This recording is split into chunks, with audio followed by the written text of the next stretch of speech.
নমস্কার বন্ধুরা, চলে এসেছি একটা নতুন ভিডিও নিয়ে।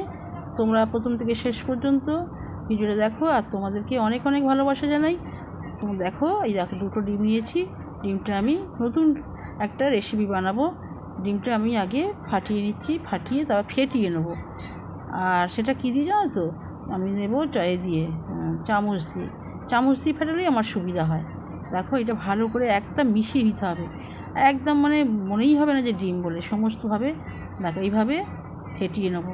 দেখো এখনও একটু বাকি আছে, তাই আরও একটু ফেটিয়ে নিলাম। একদম মানে মিশিয়ে দিতে হবে, ডিমটা যেন কিচ্ছু না থাকে, গোটা গোটা কিচ্ছু না থাকে।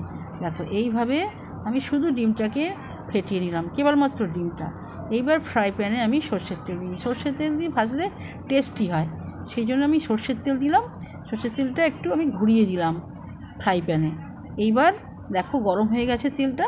এবার আমি ফ্যাটানো ডিমটা ঢেলে দিলাম, কিন্তু আমি এখন নুন টুন কিছুই দিইনি। ফ্যাটানো ডিমটা দেখো আমি ঢেলে দিলাম, দিয়ে ভালো করে যখন ভাজা হয়ে যাবে, আর দেখো কীরকম টকবক করে ফুটছে, দেখেছো? আর এই নুন আর গুঁড়ো লঙ্কা এটাকে একটু মিক্সড করে নিয়ে, আর ওই ডিম ভাজা যে ফ্রাই করছি, অমলেট হচ্ছে, ওটা ওর উপরে আমি ছড়িয়ে দেবো। দেখো কী সুন্দর লাগবে, ছড়িয়ে দিতে হবে, দিয়ে আর মিশিয়ে দিতে হবে, চারিদিকে এটা ছড়িয়ে দিতে হবে, মানে পেতে দিতে হবে, আর যেটা বলা হয়।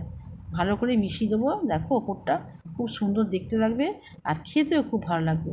হ্যাঁ, ওপর থেকে দেখো নুন নুন লাগবে, ঝাল ঝাল লাগবে, খেতে হেভি লাগবে। আর এইভাবে যতক্ষণ না এটা শুকনো হচ্ছে, ততক্ষণ আমি এইভাবে নাড়িয়ে যাব, মানে ওপরটাই ভালো করে প্লেন করে দিয়ে যাবো।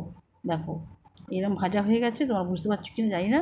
এই যে ভাজা হয়ে গেছে, আমি এবার এক পিঠ করে নিয়ে আর এক পিঠ উল্টে দেবো। এই আর এক পিঠ উল্টে দিলাম।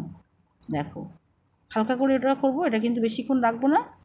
আর দেখো এটা এইভাবে তুলে নেবো, খুব সুন্দর কিন্তু লাগবে এরকমভাবে, এর সাথে খুব ভালো লাগবে, টেস্টি লাগবে। আর একবার দিলাম, উল্টে পাল্টে নিয়ে এটা হালকা করে দিলাম। দেখো খুব সুন্দর লাগছে। আর তোমরা বুঝতে পারছো না, আমি ভালো করে আবার দেখাচ্ছি। একটু বড় জায়গায় নিয়ে গিয়ে আলোতে আমি দেখাচ্ছি। দেখো এই দেখো, কাছাকাছি আমি ক্যামেরাটা নিয়ে আসলাম, ওরা দূর থেকে করছিলাম তাই বোঝা যাচ্ছিল না। আর এইভাবে আমি একটা প্লেট নিয়েছি। প্লেটে দেখো এই দূর থেকে আছে বলে ঠিক বোঝা যাচ্ছে না, আমি কাছে ক্যামেরা নিয়ে এসে তোমাদের ভালো করে দেখিয়ে দেবো। এই ক্যামেরাটা আমি ভালো সামনে আনতে গেছি, আর দেখো সুন্দর করে এইভাবে আমি দিয়ে দিলাম। হ্যাঁ, খেতে কিন্তু দূর থেকে ক্যামেরাটা আছে তো, এখনও পর্যন্ত কিন্তু ক্যামেরা আমি কাছে রাখিনি। আর একটু এর সাথে কী দেবো দেখো, এর সাথে না একটু পেঁয়াজ দেবো। এই দেখো কী সুন্দর লাগছে, দেখেছো? হ্যাঁ, দিলাম, একটুখানি ভাঁজ করে দিলাম। আর পাশে একটু দেবো, দেখো অনিয়ন দিলাম, অনিয়ন কুচি। আর অনিয়নের কুচির পাশে দেবো একটু সস দেবো, টমেটো সস, দারুণ খেতে লাগবে। নিশান টমেটো সস দিয়ে দিলাম। আর যার যেটা ইচ্ছা হবে সেই সস দিয়ে খেতে পারে। দেখো কী সুন্দর দেখতে লাগছে, খেতে লাগবে, দারুণ খেতে লাগবে। আর পাশে তোমরা এরকম করে খাবে দেখবে, আর একটা চামচ দিয়ে দিলাম।